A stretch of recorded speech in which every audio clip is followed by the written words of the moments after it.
তা ও প্রশ্ন করেছিল যে মহারাজি ওইখানে এরকম ছাগ বলি হয়, অনেক সময় আমাদেরকে নিমন্ত্রণ করে, তা ওইখানে প্রসাদ টসাদ দেয়, এগুলো নেওয়া উচিত কি নয়? বৈষ্ণব মন্ত্রে দীক্ষা নিয়েছে, তা নেওয়া উচিত কি নয়? কখনোই উচিত নয়। যদি তুমি বৈষ্ণব মন্ত্রে দীক্ষা নিয়েছো তাহলে যেখানে বলি হয় সেখানে তোমাকে যাওয়াও উচিত।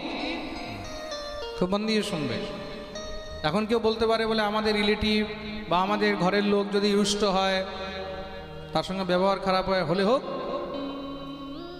ব্যবহার খারাপ হলে হোক, রুষ্ট হলে হোক, যদি কোনো জীব হত্যা করে সে ভাবছে যে আমি পুণ্য করছি, তা এমন পুণ্যার্থী থেকে 10 কিলোমিটার দূরে থাকো। প্রেম সে বলো। হ্যাঁ, মনে রাখবে যে পাপী হয় সেই পাপীর যে সঙ্গ দেয়, সেই পাপীকে যে আরও সহযোগ করে, সেও সেই পাপের ভাগীদার হয়। তার জন্য কোনো বৈষ্ণব, আপনারা যেখানেই দীক্ষিত হোক, আপনারা কোনো গোসাইয়ের কাছে দীক্ষিত হন, রাধাকুণ্ডে দীক্ষিত হন, বাবাজিদের কাছে, নবদ্বীপে দীক্ষিত হন, গৌড়ীয় মঠ দীক্ষিত হন, ইস্কন দীক্ষিত হন, যেখানেই হন, যদি আপনারা বৈষ্ণব মন্ত্রে দীক্ষা নিয়েছেন তাহলে যেখানে বলি হয় সেখানে যাওয়াই উচিত নয়। প্রসাদ তো অনেক দূরের কথা, একদম যাবে না। প্রেম সে বলো। সবাই বুঝে গেলে? আর কোনো ডাউট তো নেই মনের মধ্যে? একদম ক্লিয়ার কাট কথা। যেখানে জীব হত্যা হয়, যেখানে বলি হয়, সেখানে যাওয়ার প্রয়োজনই নেই। ওখানে দূর থেকেই নমস্কার। কেন? গেলে ওখানে ছোঁয়াছুঁয়ি হবে, হয়তো কেউ জোর করে তোমাকে প্রসাদ দিল, তখন অপরাধ হয়ে যাবে। তার জন্য সেখানে যাওয়ার প্রয়োজনও নেই। ভক্তন কো কাহা সি করি সো কাম, आवत जात पन्हैया टूटी बिसर गयो हरिनाम। সাধুদের জন্য, ভক্তদের জন্য, বৈষ্ণবদের জন্য এসব প্রতিষ্ঠা, এসব চমৎকারের কোনো দরকার নেই। যতক্ষণ তুমি যাবে আর আসবে, আবত জাত পনহিয়া টুটি, শুধু পায়ে ব্যথাই হবে, আর কোনো লাভ হবে না। বিসর গয় হরিনাম, তাতে তোমার ভজন সাধন আরও নষ্ট হবে। তার জন্য যেখানে হিংসা হয়, হিংসা জন্যম চ পাপম চ লভতে নাত্র সংশয়, তার জন্য সেখানে কোনো সংশয় নেই যে সেখানে অপরাধ হচ্ছে। তার জন্য সেখান থেকে বিরত থাকবে, নিজেকে দূরে রাখবে। প্রেম সে বলো। আরে বলো না,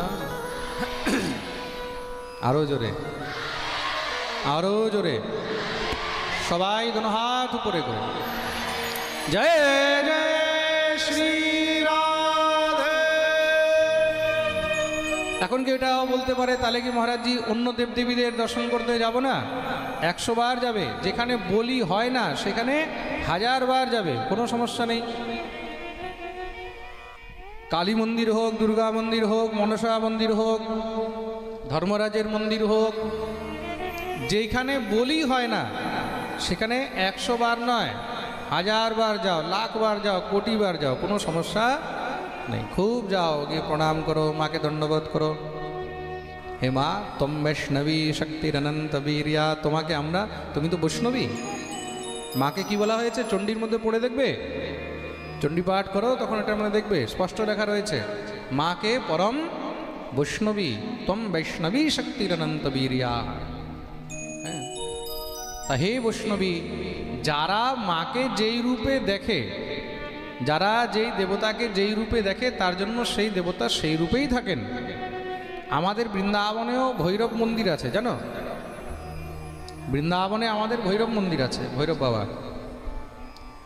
এক ভৈরব আছে উজ্জয়িনীতে, ওইখানে ভৈরবকে মদ ভোগ লাগানো হয়। কি ভোগ লাগে? জোরে বলো। মদ ভোগ লাগে, গিয়ে দেখে নেবে কাল ভৈরব উজ্জয়িনীতে। এক ভৈরব আমাদের বৃন্দাবনে আছে, আর আমাদের বৃন্দাবনে ভৈরবকে কি ভোগ লাগে জানো? আমাদের বৃন্দাবনের ভৈরবকে ঠাকুরের প্রসাদী ভোগ নিবেদন করে দেওয়া হয়। সেও ভৈরব, এও ভৈরব। এই ভৈরব বৃন্দাবনে আছেন, এখানে বৈষ্ণব রূপে আছেন, তো বৈষ্ণব বিধিতে তার পুজো হয়। সেই ভৈরব ওখানে অঘরী রূপে আছেন, রুদ্রগণ রূপে। সেখানে তার সেই হিসাবে পুজো হয়। প্রেম সে বলো, গঙ্গা একই, ঘাট আলাদা আলাদা। তো যেমন ঘাট, সেই ঘাটের মধ্যে তার তেমন মহিমা। হরিদ্বারের ঘাটে আলাদা মহিমা, প্রয়াগের ঘাটে আলাদা মহিমা, তারপরে পাটনার মধ্যে আলাদা মহিমা, তারপরে নবদ্বীপে আলাদা মহিমা। আলাদা আলাদা ঘাটে আলাদা আলাদা মহিমা। প্রেম সে বলো তদ্রূপ এইভাবেই কোন দেবতাকে কোথায় কিভাবে পুজো করা হয় সেটা তার সেইখানের আলাদা মহিমা। তার জন্য যেইখানে নিজের আচরণের সঙ্গে মিল হচ্ছে না সেখানে যাওয়া উচিত নয়। কদাচিৎ কোনো কারণে যদি চলেও গেলে, ভুল করে পৌঁছেও গেলে, তা বলে সেখানে সেই দেবতাকে অশ্রদ্ধা করবে না, সেখানে গিয়ে তাকে প্রণাম করবে, দণ্ডবোধ করবে, কিন্তু কোনো প্রসাদ ইত্যাদি সেখানে গ্রহণ করবে না। চেষ্টা করবে যত দূরে থাকা যায় ততই ভালো। প্রেম সে বলো।